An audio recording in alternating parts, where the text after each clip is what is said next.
Hello, good evening. Welcome to UpFront with me, Raymond Aqua. This evening, we're looking at how to demystify the economics of the exchange rate and query the actual state of the Cedi after this break.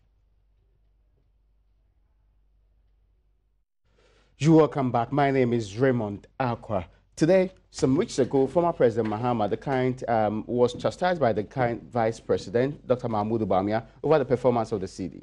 The Vice President was insisted that the former president was really not very good in the area of economics. But barely 3 weeks after that exchange, we understand the Cedi is on a fast depreciating lane, raising questions about whether the Vice President indeed arrested the Cedi, locked it up, and gave the two to the Inspector General of Police. Well, we know that there was a strong start in the year. This local currency has come under some intense pressure from the US dollar, resurrecting the woes of the Cedi against its major trading partners. We want answers today. We want to know what is really happening.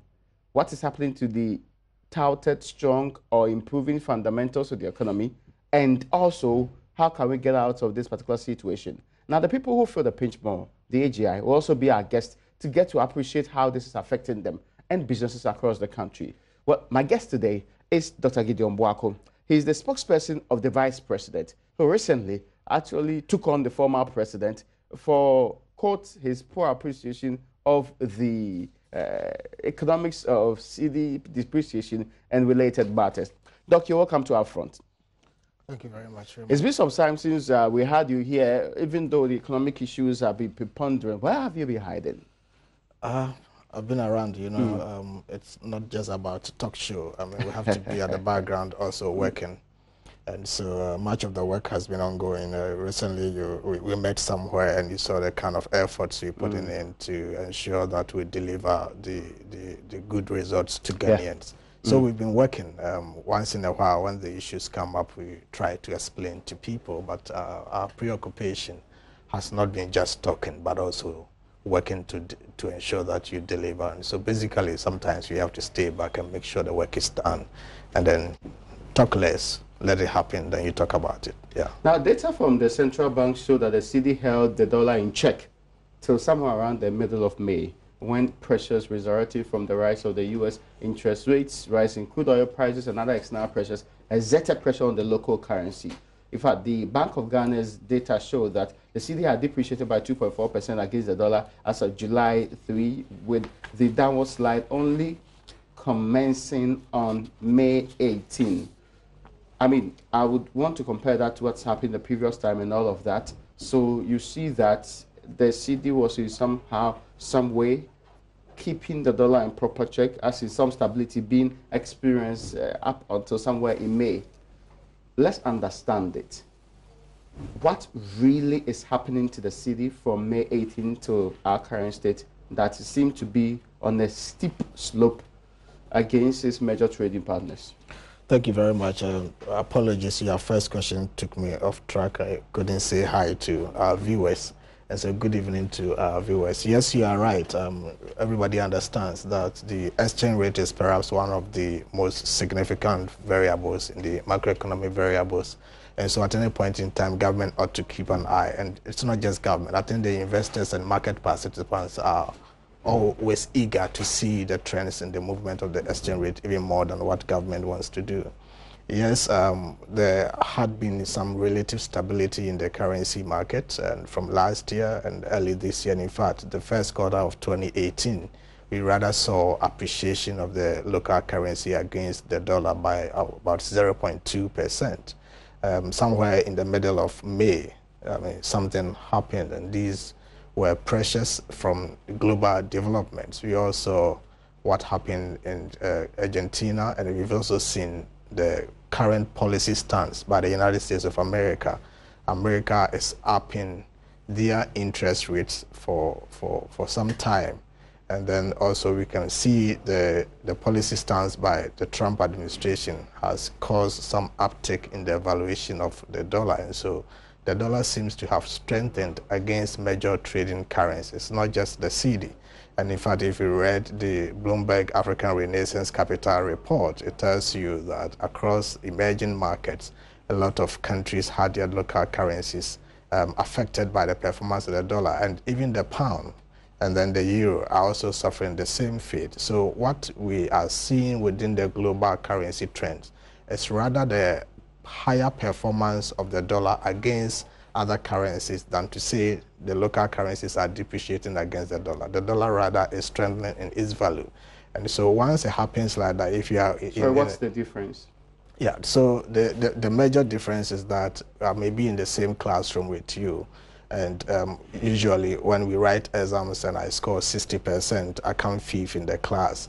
But for one particular semester or term, I scored 65% and still was 7th in the class. It doesn't mean that my performance has been going down, but rather other mates in the class perform higher than what I had performed. So if you look at my performance from 60 to 65, it's an upgrade. But because others scored more, 75, 80, and 90, more people scored that, they were able to displace me from my 5th position to 7th position. And so that is what is happening. Because of the policy stance of the United States, they have increased their interest. And you know that in terms of investment grading or credit rating, the United States is graded higher than a lot of emerging economies. And so if an investor invests in the United States and even gets 0.1% rate of return on the investment, he or she may be comfortable than taking the same money to emerging economies in which, you know, default rate is high and investment risk is also high. So because America has increased their interest rate, it makes it comfortable for a lot of investors to invest in America. And so we have seen some global sell-offs within emerging markets whereby investors who had invested in emerging economies are selling off and then externalizing the proceeds to go back to America or places that they could find safe having to invest. And so definitely that will have a dampening effect on the currencies of those economies that those investors invested. And so these global issues, they come quite often. But the good thing about them is that their impact on the local currencies are usually not elongated, and so these impacts are quite ephemeral and stand over time, and that's how come the local economies must also have the kind of pillars to support it, what we may describe as the fundamentals, to make sure that even though the effects may spill over, but they may not persist for a while. And so the persistence of the depreciation is very important, and also the magnitude. We all know that no currency stays the same of its value for a longer period of time. And so as in a while, the currency fluctuates within a certain band, and that is why the economists agree that currency depreciation within a certain optimal band is acceptable. And so in as far as your depreciation is not exceeding the optimal band set out for emerging economies or the category of economies in which you find yourself, it might not be the best, but it is quite acceptable because the currency has the tendency to fluctuate up and down. But what is important is that the magnitude must not be huge, and also the fluctuations, when they happen, should not be persistent. And so when the fluctuation is persistent and the depreciation is persistent, then it makes it difficult for businesses and government to even plan. And so that is basically the problem that we are seeing across. But the good thing is that a lot of indications and from expert opinion, like I said, the Bloomberg Renaissance Capital report, and even the IMF report, after they had come to Ghana recently, if I could read a paragraph of their report, they said that recent exchange rate pressures are expected to be short-lived, provided that fiscal... to be. Exactly. So that is the indication that the slight turbulence that we have seen on the market, which is quite normal, it happens. Which month was this particular IMF report? This report is the one they just released recently. That is, I think last month in June. Okay, this is last review they came. This one was released in June, and so that has been the behavior of the exchange rate market. And I believe that with the kind of fundamentals that we have, and with the kind of policies that government is putting in place, this kind of turbulence is not going to be elongated, but rather it will be a short-lived turbulence for businesses to have the space and the latitude to plan and also to strategize well going forward. So I think it's something. You seem to suggest that the factors that are leading to you believe that the dollar rather is appreciating, the cedi is not depreciating, are actually external, all of them? Oh no, the one of the factors is the external factors. there are other local or endogenous factors that are also contributing to this. And like I said, because emerging economies are generally seeing sell-offs of most of the investment from non-resident foreign investors. And these are things that when you are communicating, you have to be careful so that you don't also spare speculation. And so there are a lot of the things you cannot say openly. But what Sorry, you said which things can't you say openly? I mean, the exchange rate market is a very sensitive market, okay? Yes. So you don't discuss issues as if you are at one side and then the market participants are also at the other side. But we all know that because of the developments, a lot of emerging economies are seeing sell-offs, okay? When the sell-offs happen, those investors in those economies, I don't want to even limit it to Ghana, when they sell off, they may have to externalize the proceeds from the transactions. And those externalizations are done not with local currencies, of course. The local currency will have to be converted into the foreign currency, usually the dollar. And once those ones are taken out, it reduces the stock of the dollar that we have, which is the supply side. And once the supply side experiences reduction of the inputs in the basket, obviously, you have a reduced supply. When demand is higher, obviously price will shoot up as economic principles dictates. And so these are some of the local issues that can also cause the speculation and black markets are a major contributing factor. Yeah, speculation has always been within the exchange rate market, and also not just speculation. Is it huge? I will not be able to quantify. You know, these are behavioral economic issues, and so quantifying them is quite difficult. But speculation is there, and then because of speculation and price differentials, arbitrages also set in. And so if somebody goes to the bank and the rate is lower, and then you can go and sell at the black market and have a higher rate, people will rather want to go and buy from point A and then go and sell at point B. Do you consider our forex bureaus are also a part of the black market? You know, if you have regulated forex bureaus, I wouldn't want to classify them as the black market as such, because I mean, they are regulated. And yes, so they are. If there's proper supervision, but if you walk to the proper regulation, forex bureau down the street, you're still quoting 4.82, and the Bank of Ghana is actually quoting a lower figure. Yeah, of course, I understand the interbank rate. My only concern is that they feed it the same speculative system, and they are no different from the guy who was on the black market. That's what I wanted to know whether you consider them as such. Yeah, see that's why I say that the narrative and the discussion on all of these things should be backed by a certain expert opinion. But unfortunately, we live in a country whereby I assume to be a zealotry in sports, and I talk about sports like Nathaniel Atto and George Addo Jr. may talk about, even though I don't have the knowledge there. The same way somebody want to talk about currency market situations as if he knows so much. And so in a bid to try to satisfy ourselves with explanation and explain it our own way, we also influence the kind of speculative activity on the market. And these are all having negative effects. But what is important to note is that I want to treat the forex bureaus quite different from the quote-unquote black markets, because they are regulated to some extent. But the point is that I obviously think that the spread or the gap between the interbank rate and what is quoted on the market is quite huge. It's something that the Bank of Ghana may have to check, because if the BOG is quoting an interbank rate of 4.5, okay, Cedi to the dollar, I do not see why the spread is like 3, from 4.5 to 4.8 on the market. The spread is so huge.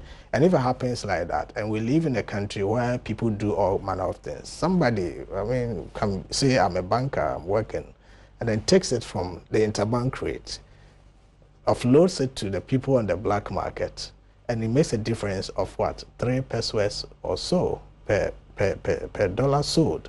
And that is a huge difference. And so if the volumes are huge, that arbitrage is making huge profit out of that. So I think the gap is the quotations in the various forex bureaus not the real picture on the ground. Well, in as much as... I've never walked into a bank for dollars before. You see, that is the problem. Yeah, I'll go to the forex bureau. Exactly. So I mean, so many people probably will be using some of these entities. Because of the ease and also proximity and all of that. That is fair. That is why I'm saying that part of the issue has to also do with regulation. We need to make sure we enforce. We school outside in people's countries, and sometimes as a student, anytime I took my my scholarship funds as a PhD student, and I was coming to Ghana, and then I needed to change the local currency into dollars. I was not allowed to do that because I was not having work permit, proper work permit to work. And so the question was, where are you getting the money from? And you cannot take our money to any other country. Unfortunately, in Ghana, it is not like that. We transact businesses in the foreign currency as if we are drinking water. And all of these have effects. So you can have strong fundamentals, the economy may be doing well and all of that. But some of these backdoor arrangements and transactions have negative consequences. And people are able to move dollars in and out of the country like they are transacting, they are selling tomato on the market freely without proper checks and balances. And so you can have a whopping amount of dollars leaving the Ghanaian economy without passing through the proper channels for the regulatory authorities to note that, and even in their stress testing to determine where would these huge amounts of money be coming from? As in, who will be doing this? Well, that's a question that you and I may have to explore to find answers. They cannot say that it happens anyway. But of course, I will not be the person to sit here. It will be purely speculative to suggest that something happens when we don't know that it happens for real. We don't know the people, and you are in government. Of course, it is not every truth that is said openly. Interesting. Okay. So, let me quote you paragraph 12 of the May 2018, the summary of that's actually the MPC release. It states that in line with a strong external payments position, sustained improvement in the macro fundamentals, and improved liquidity, the foreign exchange market has remained calm. Yeah. The cedi appreciated by 0.02 against the dollar in the year to 18th of May 2018 compared to a depreciation of 0.97 in the same period of last year. Now, this raises a fundamental question. Yeah. If indeed the cedi appreciated compared to what happened last year, why is it that what the people see on the market is way too high compared to what the Bank of Ghana is quoting here? No, let's not get it wrong. The Bank of Ghana quotes the interbank rate. Yeah, I'm not doubting that. That is not the rate you and I buy from the forest. Yes, so that means that even with this change, you admit that, to be fair, can the Bank of Ghana still make the claim that there's been strong external payment position, sustained improvement in the macro fundamentals, and improved liquidity? Can they make that point? Yeah, they can. And you really... merely based on what happens at the interbank level? You really said. And I've heard people today and yesterday talking about the fact that it's the fundamentals we can making reference to what the Vice President had said some time ago. We will come to that point, but I want to be sure. When they say their strong external payment position, sustained improvement in the macro fundamentals, and improved liquidity, when they are just dealing with data from the, how do you call them, the interbank market, where most of us, to be sure, do not go to, is that a fair, realistic view of the reality of the ground? Yeah, hypothetically, you can describe it as unfair because practically the interbank rate is not what market, the agents and the traders experience when they want to get dollars or euro or whatever. But you see, the Bank of Ghana is also trying to look at a point where they can have data that is actually verifiable, okay?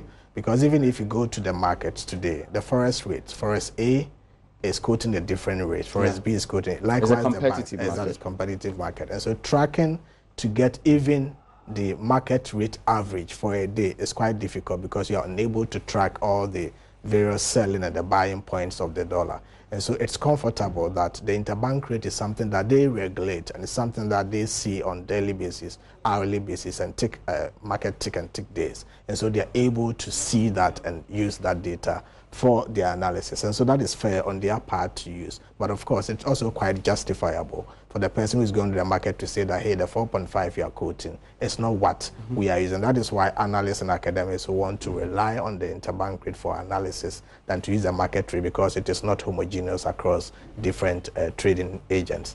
The issue that you also talk about is the fact that, yes, early this year, the cedi rather appreciated and had an uptick of about 0.2% over the dollar. But in mid-May, something happened. That is why I'm explaining it is normal that's why anytime you plot any time series data of economic data, you will see some points that we may call structural breaks and all of that. It's because something untoward might have happened to the economy at a particular point in time that will cause some kind of deviation or disturbance to the series, and that is why we are. Did this happen? You said mid-May. Yeah. So somewhere around the 18th will be inclusive. 18th. Yes, 18th yeah, of May. Sure, yes. Sure. But the Bank of Ghana still makes it look like the factors that are actually pushing the appreciation or the performance of the cedi, they do not in any way associate the external forces that you talk about today. No, the Bank of Ghana does so, because they recently issued a statement. Okay, and I'm talking about their MPC release for 20th of May 2018. And the only issues they raised there are there's been a strong external payment position. There's been sustained improvement in the macro fundamentals and improved liquidity. The foreign exchange market has remained calm. Yeah, that's fair, because that is 20th and we are talking about 18th. So the lag is 2 days. And you know, some of these things, even though dollar effect has instantaneous, dollar movements have instantaneous effect on the economy.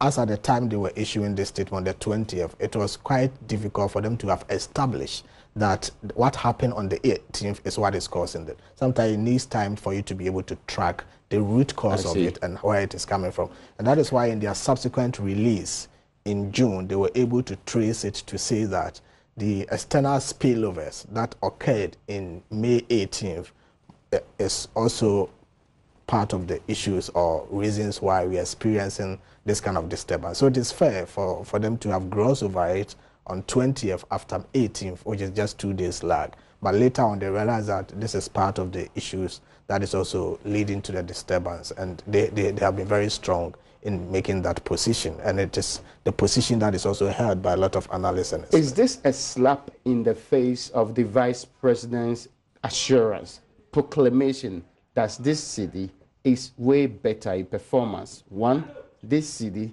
is riding on better fundamentals than has ever happened in the last 8 or so years.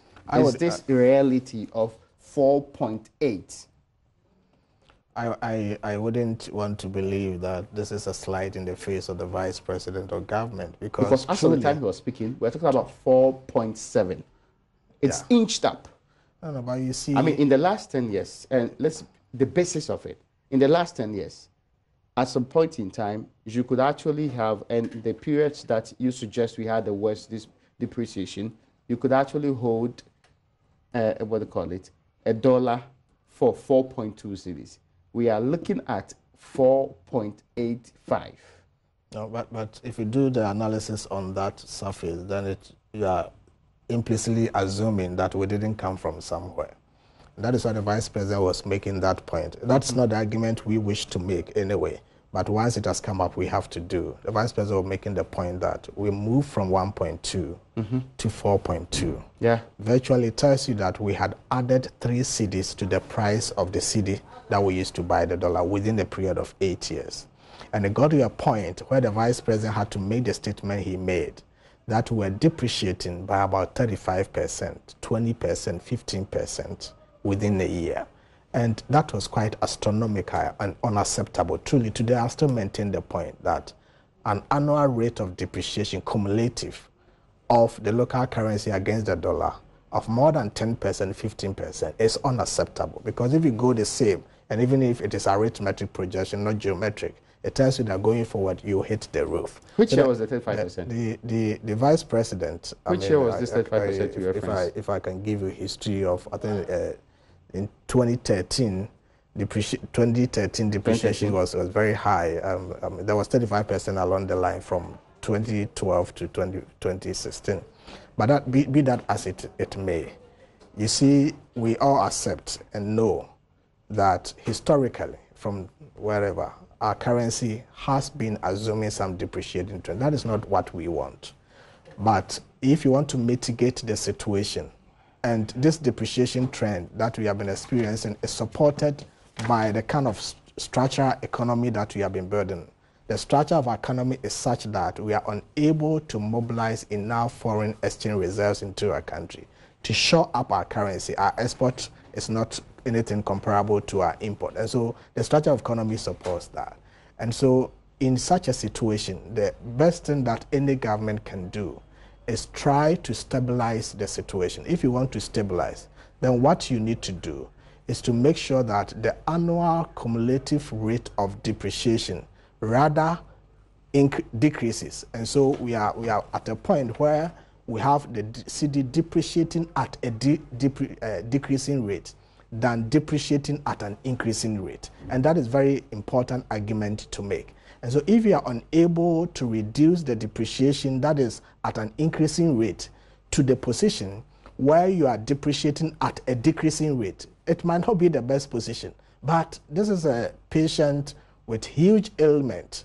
The best thing you can do is to try some treatments to stabilize the patient before you do proper diagnosis and make sure that you eradicate the ailment from the body of the person. Okay, that is why we are saying that. Let me try and do this. Between May 2017 to May 2018, in May 2017, the depreciation was 1.99. Actually, in September 2017, it went up to 4.45. It will actually move to the next month to 4.03. 4.80, 4.88, then began 2018 with a depreciation, of course, of 0.19 and 0.07, 0.26, 0.18 appreciation for both March and April and also May in this case. That is what is being recorded there. In 2017, you were not really depreciating at an increasing rate, at a decreasing rate. The statistics I have do not support the argument. No, sorry, this is just from the Bank of Ghana's Summary of Macroeconomic and Financial Data. If you have the statistics in 2016... Yeah, it's from the Bank of Ghana's own. And all this while, you've not disputed the Bank of Ghana's data in any way. I haven't looked at this data. Oh, but I want to give you data that you will not dispute. No. No, listen to me. No, I want you to admit that you are giving access to the... You are giving granular data. Summary of but the macroeconomic and financial data. The cumulative figures do not reflect what you are saying. Sorry, please. I'm saying that I'm not talking about cumulative figures. No, you're saying that we have a current situation where the depreciation is actually decreasing. Exactly. And I'm saying that is why I want to give you... It started only in the months of, what they call it, beginning 2018, first month, second month, and I'm seeing that in September, in November, in December, and also in October of the year 2017. Your claim cannot be supported with that. And I'm just taking the Bank of Ghana's data and looking at it from this point. From 4.42, it actually went to 4.80, then 4.88 in this case. I hope you understand what I'm trying to say. I don't. You see, you need to get this understanding. In 2013, what was the annual rate of cumulative depreciation? Somewhere around 30%. 2014, around 20. 2015, 2016. For 2016, we had 7.9%. In 2017, the cumulative annual rate of depreciation was 4.9%. That is why I'm saying that the rate of depreciation is coming down. And these are facts. Okay? So historically, that is why you may want to put it that way, saying that there is some kind of improvement in the management of the local currency. The rate of depreciation is coming down. And you ask the question and situated it within the context of what the Vice President said at the time. Yes. And I'm saying that the Vice President said what he said because we were experiencing free fall of the cedi. Depreciation of averaging around 20%, 15% in a year was unacceptable. And that was a time that the entire management of the economy had lost track of what actually was the cause. And some reasons were ascribed. Some said it was as a result of dwarfs. Some said we had to pray. We had lost track of it. And we all had to be drafted to Senchi to brainstorm. It's interesting how you make reference. But to be fair, I mean, there's a point I'm making. And that those point, who talk about drafts were not the managers of the economy. But that is how I'm coming that. Anita D'Souza made that comment. I heard her clearly. Please, I understand she you. was not in any position near the respectfully, I'm saying this to buttress the point that I get you. The currency had depreciated to the point that it was a concern for even the cocoa seller by the roadside. And that is how come Anita D'Souza and co had to come in. Because managers could not even ascribe it. In this case, we've been able to track to see where the issues are coming from. Yeah. That is not the situation then. It's not what we have to. And that's why the Vice President said that, no, this depreciation is supported by the weak fundamentals we have. Because the fundamentals were also weak at the time. And that is why we could have such a huge magnitude of depreciation and also persistent over a longer period of time. Quick movement. Today, we are not seeing the 15%, the 20%, the 35% cumulative annual rates of depreciation. Okay. Rather, it's hovering around 4.9%, and this year to date, we are talking about around 5.3% also. It tells you that the rate of depreciation is not in an increasing order, but rather in a decreasing order. That might not be the ultimate goal for a country like Ghana, but rather it gives an indication that ceteris paribus, all other things being equal, if this government is able to sustain the kind of fundamentals it is building and sustain the decreasing rate of the depreciation from 35 and 20% to 4-5%, it can bring it down to 3-2%, and we'll get to a point where we have a 0% depreciation. That is the point I am driving home at. That's a point I would want to actually interrogate a little bit further, but for now I have to take a break. There's a question before the break. Maybe you answer me after the break. In the last, I can say, 16, 17 months of these government's stay in office, what has been the rate of depreciation put together, all of them? I know that of 2017 and the year to date for 2018. No, I want but no, since the government came to power. I haven't done that. Because from 2017 January to now. You see, usually we do these things year-on-year basis. I get your point. Okay, so it hasn't occurred to me that I should extrapolate it, or I should do a splicing from 2017 to 2018. I've heard some say or talk about 15 months, 16 months, and actually break the it down 18 months. Yes. Yeah, the 18 months. Yeah. I think the 18 months analysis we did some time ago was around 7.1%. I mean, for the 18 months. Yeah, for not 28%. No, not at all. Are you sure? And you have the data. You have Excel. This one, Excel, you just put in the formula. I get you. I understand you. What I'm trying to say is that the deputy minority leader says it's 28%. So you need to subject him to proper academic interrogation. Let him compute it for you. I mean, you see, that is the problem we have in this country. Unfortunately, people are able to talk on political platforms and go scot-free. Okay. Because if I tell you it is 7.1%, I should be able to give you from what to what, and then we do the calculation. The formula is not difficult to compute. I get you. You have computer, so when he said 20%, you should have asked him. No, okay, 28%. I'm asking whether you have a different figure so that I will determine both on the basis of from what beginning point to what ending point, and then you just do the subtraction and divide, and you get a figure. We'll be back after this break. My guest is Dr. Gideon Boaku. He speaks for the Vice President of the Republic of Ghana. We are talking the strength of the cedi, depreciating, appreciating, weak fundamentals, strong fundamentals. That's the conversation we'll be having continuously till we draw this curtain to a close.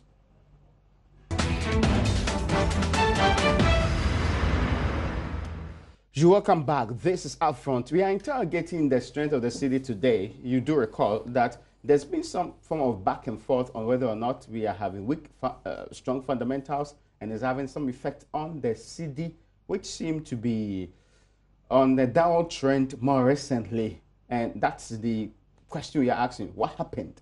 Why is the cedi where it is? You've got some explanation as to why it is where it is today. Mostly, predominantly, and maybe on the majority side, Dr. Gideon Boaku is my guest here, speaks for the Vice President, says they are external. Predominantly. We've been querying those issues and seeking to find out whether or not we have built very, very weak fundamentals in the name of moving forward, or these are just things that we ought to entertain when we can actually deal with otherwise. But I was on the point of asking you about the 18 months that this government has been in power and whether or not your depreciation is 28%, contrary to the assertion that you in government have been given. And this is from a very credible deputy minority leader in the Republic of Ghana, who previously chaired the Finance Committee in Parliament. You doubt his figures? Oh, obviously, I mean, it's not everything that you need to waste time to debate. I have always been telling my colleagues on the minority side that you don't let politics cloud your sense of judgment all the time, but you got to be quite objective when it comes to issues like this. Of course, when he said 28%, I'm sure you might have interrogated him, then pushed him to the wall to tell you from which figures is he calculating or computing this from. And I think that is unacceptable. That cannot be true. If you take the interbank rate of, let's say, in January 2017, where it was, let's say, 4.2, and you even take the current rate, if you want to be very, very magnanimous to them, and say that it's 4.8, and you want to strike the difference, it is going to be your 4.8 minus 4.2 divided by 4.2 or 4.8 exactly times 100. And any junior high school student who has studied mathematics or first year student of senior high school can compute this for you. And obviously, you're not going to get to 8%. How long will the depreciation last? That is something that, you know, I cannot sit here and guess. I mean, because you seem to suggest that the World Bank thinks there's going to be temporarily short-lived and all of that. It's not just the World Bank. The IMF have said so. A lot of Bloomberg has said so. Government has said so. We think that this kind of turbulence or disturbance on the exchange rate market is going to be ephemeral. It's not going to last for long. And so I don't want to say this, but I know today some of the banks were not quoting 4.8 on the market. Their market rates relative to yesterday where they were quoting 4.8, some were quoting 4.7. It gives you the indication that let's give ourselves a few days. You will see the drop or stability around that figure happening. But it's something that you say a few days, is it up to a week? Now, you know, in our computations and doing our econometric analysis, you cannot determine when in econometrics. And but you're giving a foreseeable time. It's not a few days. You can just have a sense of the error correction period. Okay, so your error correction term, if you do proper econometric analysis in your whether vector autoregressive mode, will be able to tell you that within a certain band of period, there will be correction to normalcy. But that is not something I can say for now. But the assurances... You said days, right? A few days. Yeah. A few is like 1, 2, 3 days. I mean, so let's take it like that. I cannot say today or tomorrow. It's something that nobody can tell. So it is uncertain when this city is going to stabilize. And whether or not it's going to stabilize at 4.8 or come down to, let's say, 4.0, because at some point in time, even 4 Cedi was unthinkable. And of course, there's the suggestion from the same minority that we should look at 5.1 or 5.2 by the end of the year. That projection, is that realistic? I will not be able to say yes or no. The exchange rate market... It looks like it's a yes for you. No, it's, you know, what I'm saying is that I can just be any other politician and then try to conjecture and tell you things and it don't Would that happen. be conjecturing? You do not know the basis for which you made the statement, do you? So I cannot. I would want to know the basis upon which they made the statement, what analysis they had done. But some of these things, you don't just conjecture. They must be premised on proper empirical analysis and proper estimations. And I'm coming from the academia. I get your point. I wouldn't want to mess myself. Are you still a lecturer? Are you still a lecturer? Yeah, I'm still a lecturer. You have not abandoned the teaching profession entirely. No. Give me a second. Let me go to the phone lines. Let me ask the people who deal with the trading and actually do the real selling of goods and also purchasing of goods, how this is affecting them. The president of the Ghana Union of Traders Association, Dr. Joseph Obin, joins me on the line. Doc, you're welcome to UPfront. Thank you, sir. Doc, does it give you respite that government tells you in a couple of days this turbulence will be over? Yeah, that's what we seek. We have talked with government about this couple of days ago when the finance minister visited our office, because we thought that is a very serious issue, and they also promised that they would do something about it. We have said this because we told him that our capital is being spirited away, and we pay more duty as a result. And for that reason, we told government that we do not know whether it is a deliberate effort from government to devaluate the currency to shore up its revenue collection. And we push in on that angle because we wanted a solution. So that if it is not devaluation, then they have to find a pragmatic solution to curb the situation. If I may... We told them that if it is if it is a devaluation, then we seek that they peg the dollar for the purposes of paying duty. Yes, I get your point. If I may, when you said that this probably could be due to the conduct of government in seeking to rake in revenue, did they dismiss it? Did they agree to your assertion? Were they of the opinion that you are right, they needed the cash? No, of course they disagreed to that. And they said that the honor lies on them to stabilize the whole situation. because we did not only talk to the government about our problem, but we also sought to even tell them what the problems are. Sir, there are so many fundamental reasons for these problems that have become very now. And if care is not taken and pragmatic solution is taken, no matter how good the economic team is, this thing will keep on coming. Okay. Administration upon administration. You mentioned import duties, Doc. Let me understand. In what other ways is GUTA being affected, and how severe is the impact of the depreciation on your job? Yeah, I've told you, and the cost of doing business very high.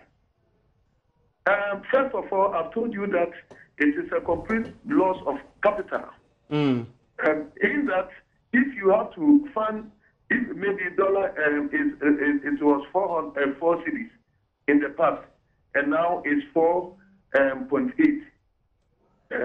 It means that in the past you were able to fund 400,000 Ghana cedis to buy $100,000, and now you have to fund 480,000. It means that a top up of 80,000, almost $15,000. It means that if you are not able to get the top up, then you have to contend with about $85,000 that your CD can buy. It means that you've lost a routine amount of capital. Okay. That's what it means. I get your point. And then also, we are saying that because they use the dollar as the benchmark of calculating the duty at the port, when the exchange rate goes up, it means that the duty that otherwise you would have paid in the past a bit cheaper now have gone up higher and making cost of doing business very high. And the problem now is that because people are not even buying, you hear people that if they are not buying our goods, we are not buying goods. It becomes also difficult, the challenge here, for you to even increase your price. So what are you then doing? Okay, now let me understand this part. Exactly what did they tell you were the reasons why the current city is on that trend? Yes, normally you say they will tell us about the excessive importation that we do. And then we also will tell them that the import that we do is negligible compared to other variations, other things that make the city depreciate. And then we are able to point out some of these things. We said that our economy is more foreign dominant. Okay. The dominance in the economy is foreign dominant. And that, if you talk about economic growth, it's centered towards or in favor of the service and then the extractive industries, where the service industry is banking and then communication, whereas the extractive is gold and then oil. And all these are foreign dominated. These are all foreign based, and then the repatriation thereof. Then we ask the question, what actions are we taking so that we can have some kind of retention of this repatriation of profit and other capital from these sectors? Okay. But if we do not have any deliberate action to retain, then 100% of this thing goes, you know the quantum of money that is going, then it makes importation even negligible.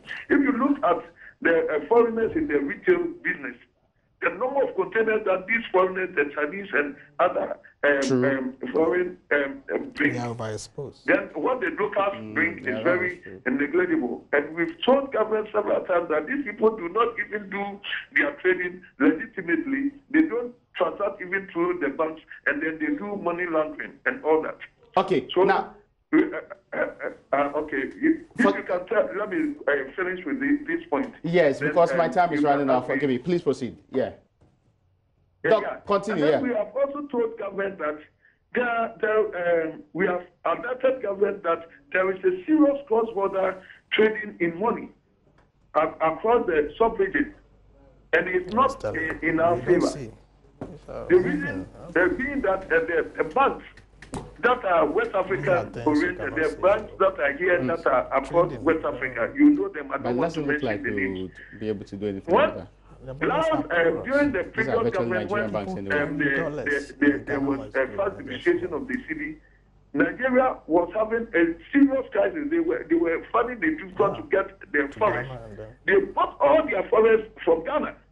I see. All that they have to do is to send money to the Nigerian banks, of those banks that have branches here, and then they come to Ghana, take this money, and then go to the foreign black market and buy these monies and transfer them wholly. Doc, I have a very last question. It's very brief. That question is simple.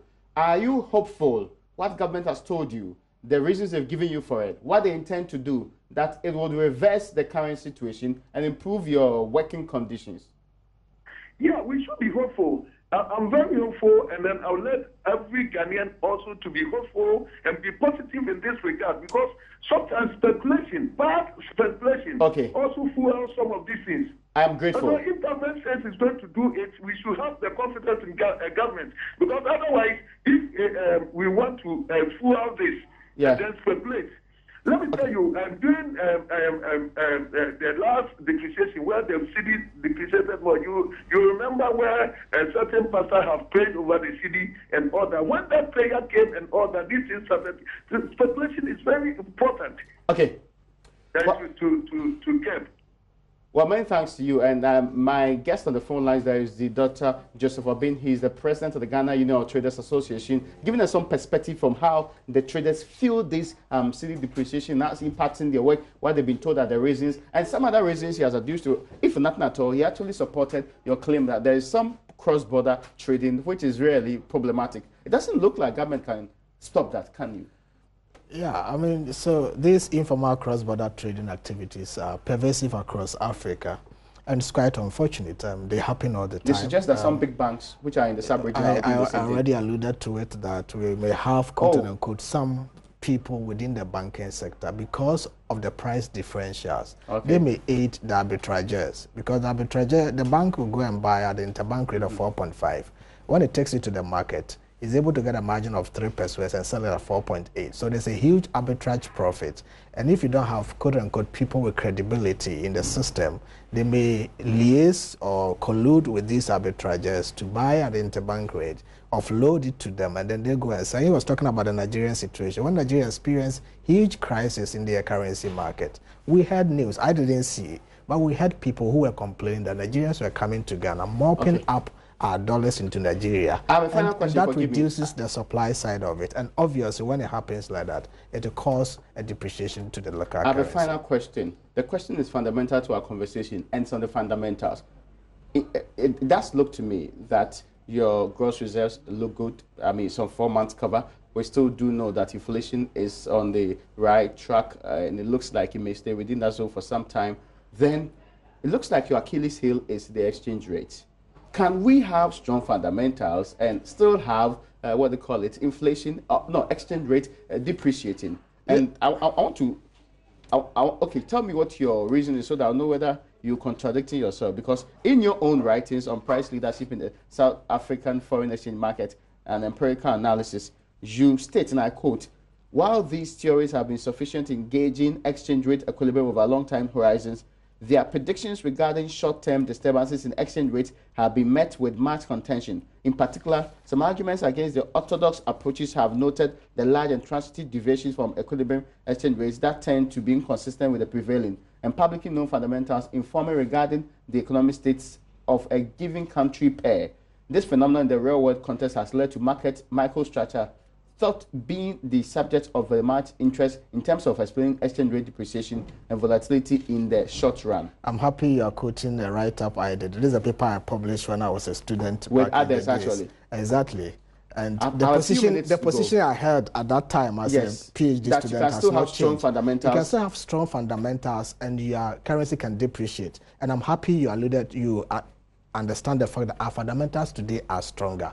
Now you can have short transitory. building on them. You can't say they're stronger. You can have short. Stronger compared to what happened previously. You have mentioned that everybody knows that our fundamentals are stronger. So those who are asking the questions, are the fundamentals weak? The fundamentals we have today do not compare in a way to what we had in 2014, 2019. And that's where we have to yes, it is forgive true. Me, my time is you up. Can have strong fundamentals, but you can experience short transitory deviations and disturbances and to that's your what currency. We think we are having and now. That may be attributable to certain external spillovers and endogenous factors like the ones we've been talking about. I get your illicit trading and all of that. And Dr. Gideon Bwako is actually in the office of the Vice President. He speaks for the Vice President of the Republic of Ghana, and that's where we end today's Upfront. Many thanks to you for watching.